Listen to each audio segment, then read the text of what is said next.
It is the best of times. It is the worst of times. In the year 2015, people have access to a breadth and depth of information unimaginable in an earlier age. Everyone contributes in some way, participating to create a living, breathing mediascape.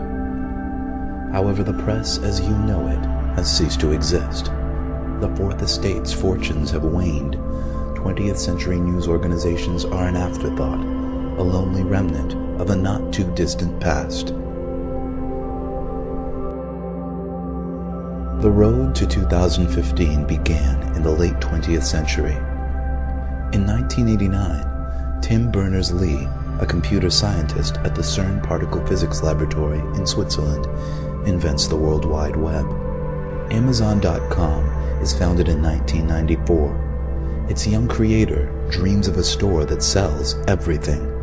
Amazon's model, which will come to set the standard for internet sales, is built on automated, personalized recommendations, a store that can make suggestions. In 1998, two Stanford programmers unleash Google. Their algorithm echoes the logic of Amazon. It treats links as recommendations, and from that foundation powers the world's fastest and most effective search engine. In 1999, a dot-com startup named Pyra Labs unveils Blogger, a personal publishing tool. Friendster arrives on the scene in 2002, and hundreds of thousands of young people rush to populate it with an incredibly detailed catalog of their lives, their interests, and their social networks. Also in 2002, Google launches Google News, a portal featuring headlines and links to the stories of the minute. Journalism organizations cry foul. Google News is edited entirely by computers. In 2003, Google buys Blogger. 2004 would be remembered as the year that everything began. Reason magazine sends subscribers an issue with a satellite photo of their houses on the cover and information custom-tailored to each subscriber inside. Google unveils Gmail with a gigabyte of free space for every user. Microsoft launches NewsBot, a social news filter. Google buys Picasa, a tool for organizing images.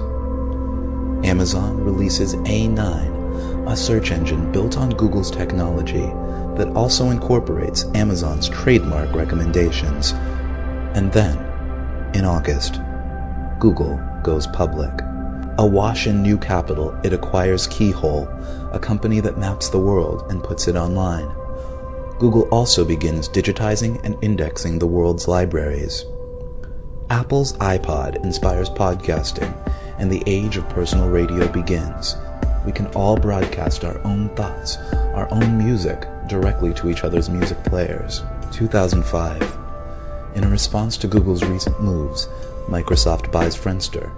Apple releases the Wi-Fi Pod, a portable media player with integrated camera that can send and receive podcasts and images on the go. 2006. Google combines all of its services into the Google Grid, a universal platform that provides a functionally limitless amount of disk space and bandwidth to store and share media of all kinds. Each user selects her own level of privacy.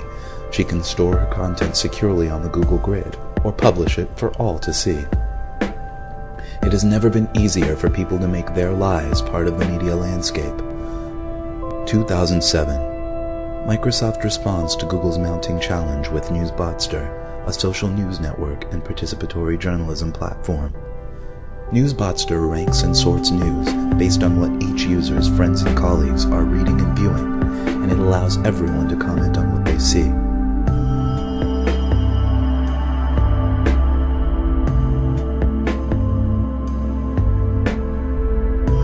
2008 sees the alliance that will challenge Microsoft's ambitions.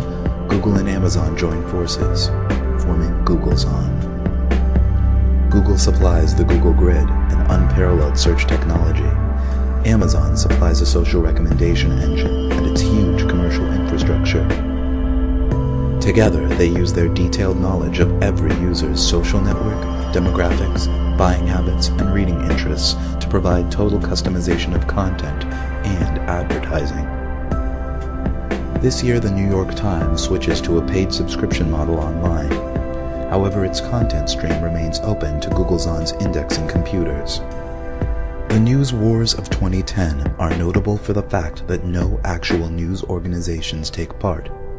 GoogleZon and Microsoft face off, enhancing their services week by week. GoogleZon finally checkmates Microsoft with a feature the software giant cannot match. Using new algorithms, GoogleZon's computers screen stories for names, places, images, and other contextual cues, isolating facts from quotes and turning statistics into flexible equations. Then, GoogleZon resorts, recalculates, and recombines these scraps with our information. Our blog entries, our photos, our purchases, our lives. Suddenly, news is more relevant than ever before. In 2011, the slumbering Fourth Estate awakes to make its first and final stand. The New York Times Company sues GoogleZon, claiming that the company's fact-stripping robots are a violation of copyright law. The case goes all the way to the Supreme Court, which, on August 4, 2011, decides in favor of GoogleZon. On Sunday, March 9, 2014, GoogleZon unleashes Epic. The evolving, personalized information construct is the system by which our sprawling, chaotic mediascape is filtered, ordered, and delivered. Everyone contributes, and many people get paid, a tiny cut of GoogleZon's immense advertising revenue, proportional to the popularity of their contributions. Epic produces a custom content package for each user, using his choices, his consumption habits, his interests, his demographic, his social network to shape the product.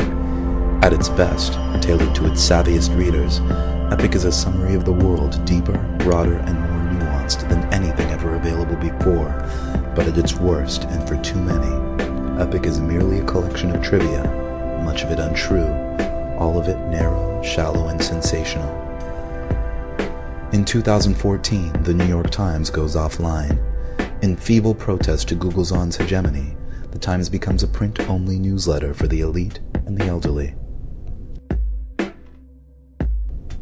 2015.